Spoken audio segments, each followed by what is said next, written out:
Tom Holland's Spider-Man was never meant to be the one we saw on screen. The original plans were way darker, more emotional, and could have changed everything we know about Peter Parker. He was almost going to reveal his identity. Aunt May was meant to be a hero, and the ending, completely different. These early ideas could have made Spider-Man's story far more intense, but Marvel rewrote it all. Here's how the Spider-Man we got was never the Spider-Man they first planned. Many people think Spider-Man Homecoming ignored Uncle Ben, but the truth is more interesting. Remember, with great power comes great responsibility.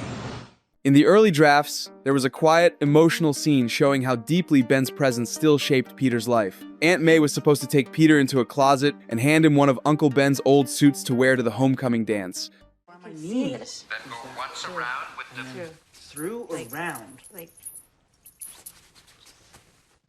A simple act, but full of meaning. Peter would have worn something that once belonged to the man who taught him everything about responsibility. Writers Jonathan Goldstein and John Francis Daley confirmed this moment existed in the script. They believed it perfectly showed Ben's lasting influence without another flashback or speech. But after several rewrites, it was cut. The reason was simple. The filmmakers wanted Tom Holland's Spider-Man to feel young and new, not tied to the tragedy shown in previous versions. Director John Watts wanted the audience to see Peter learning what responsibility means through his own mistakes, not through grief. Still, Uncle Ben's presence never disappeared. It hides in the background, especially in one quiet line that most people miss. When Ned almost tells Aunt May that Peter is Spider-Man, Peter stops him and says, "She's been through enough." May cannot, no, I cannot do that to her right now.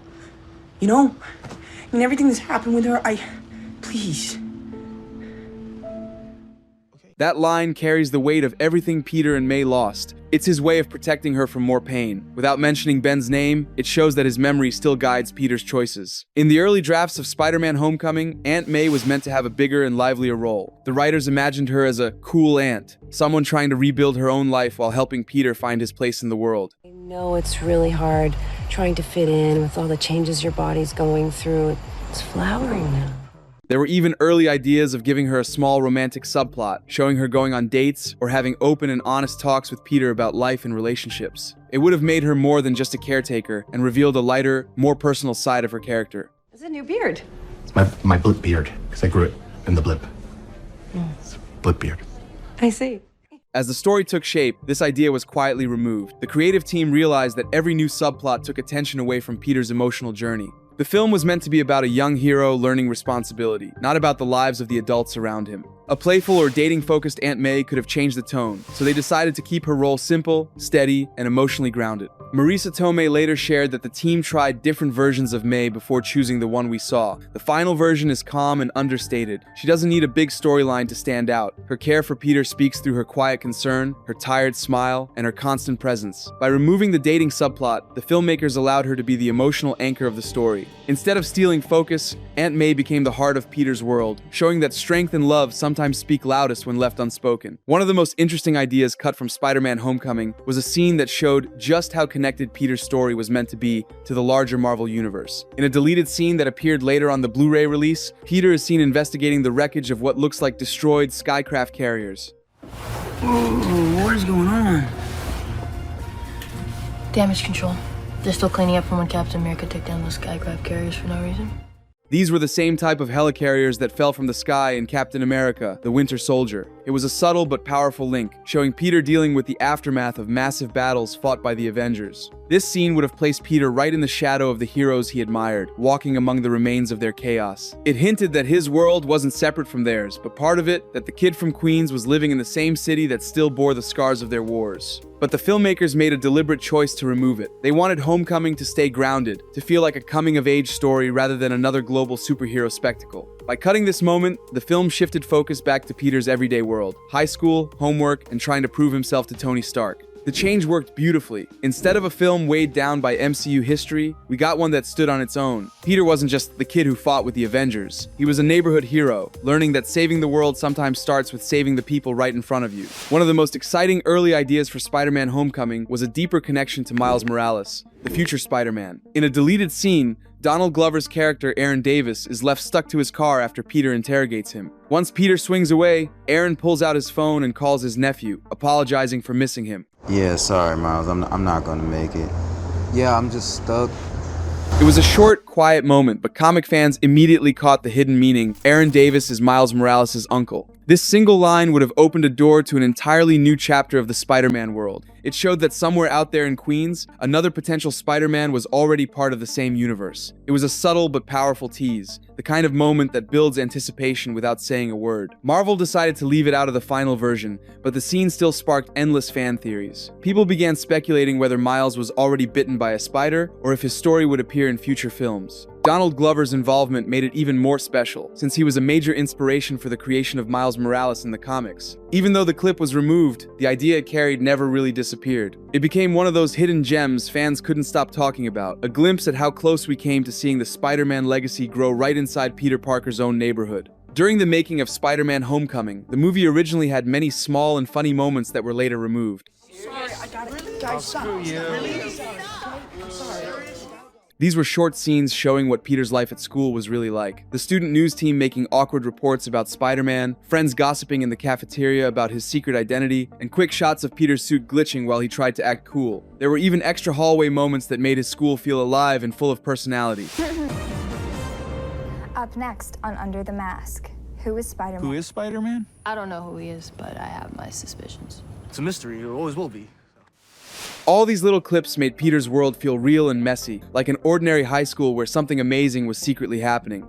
They showed how hard it was for Peter to balance homework, friendships, and being a hero at the same time. But when the movie was edited, the team realized these moments were fun, but also slowed down the story. Too many small jokes and side scenes made it harder to stay focused on Peter's journey. So, most of them were cut to keep the movie fast, tight, and exciting. Some of these deleted scenes were later released as extras, and they're still worth watching. You can see how the film could have been a little funnier and more chaotic if they stayed in. But removing them helped keep the energy strong and the story clear, letting viewers stay focused on Peter's path from an eager teenager to a real superhero. The Vulture we saw in Spider-Man Homecoming was very different from the version first imagined.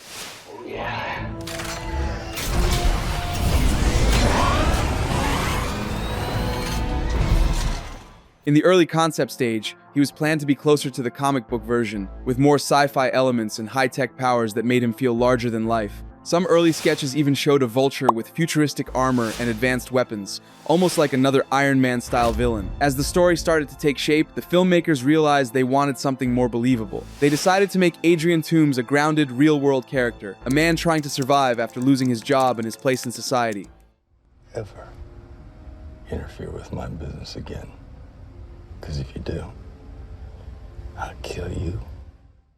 Instead of creating new technology out of nowhere, he became a salvage worker who collected leftover alien tech from the Chitauri invasion in the Avengers. Using those scraps, he built his wings, weapons, and identity as the Vulture.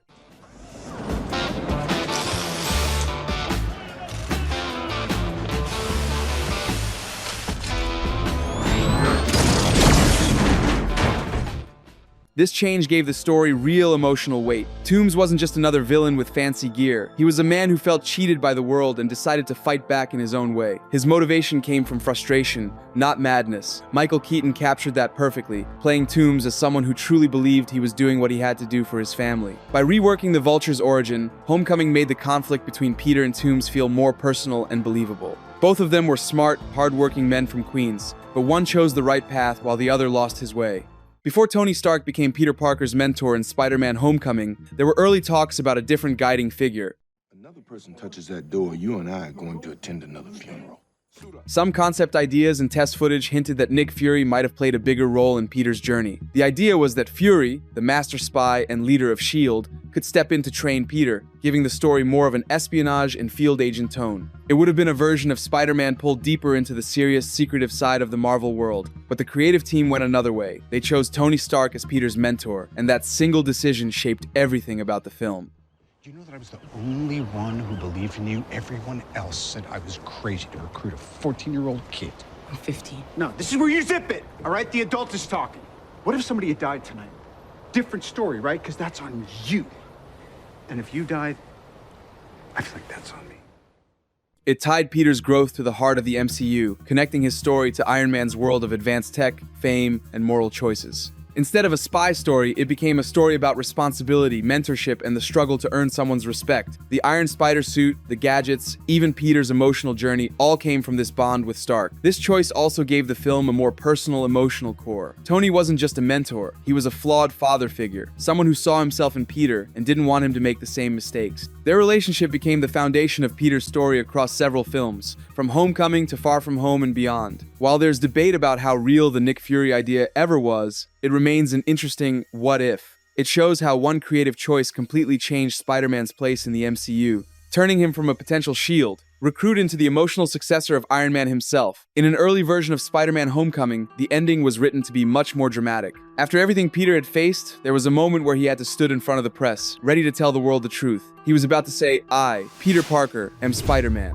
It wasn't just about fame or pride. It was a moment of temptation, where Peter thought revealing his secret might finally make things easier. He wanted honesty, acceptance, and maybe a bit of recognition for everything he had done. But the filmmakers decided to take a different approach. In the final version, Peter keeps that decision to himself. The same idea is still there, but it plays out in silence. He chooses not to reveal who he is, protecting the people he loves, and proving that he understands what true responsibility means. It's a quieter ending, but it says so much more about his growth. This change gave the ending more heart. Instead of seeking attention, Peter learns that being Spider-Man is not about being seen. It's about doing the right thing, even when no one knows. The decision to stay quiet made his character feel more mature and real. And that choice made the later reveal in Far From Home hit even harder, because by then, the world learning his secret meant everything he once resisted was suddenly out of his control.